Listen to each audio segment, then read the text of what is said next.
আসসালামু আলাইকুম, স্বাগতম জানাচ্ছি আমার চ্যানেল মুসলিমস ডায়েরিতে।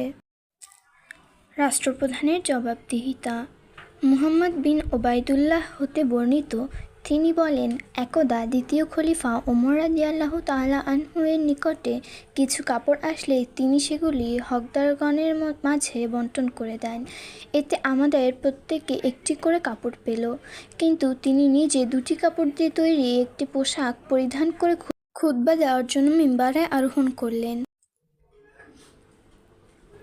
কিন্তু শ্রোতাদের অন্যমনস্কতা লক্ষ্য করে তিনি জিজ্ঞাসা করলেন, হে লোক সকল, তোমরা কি আমার কথা শ্রবণ করছো না? এমতাবস্থায় বিখ্যাত সাহাবী সালমান ফারেসি রাদিয়াল্লাহু আনহু উঠে দাঁড়িয়ে বললেন, জি না, আমরা শ্রবণ করব না। ওমর রাদিয়াল্লাহু আনহু বললেন, কেন হে আবু আবদুল্লাহ? তিনি বললেন, আপনি আমাদেরকে একটি করে কাপড় দিয়েছেন, অথচ আপনি পরিধান করেছেন দুটি কাপড়ের বড় পোশাক।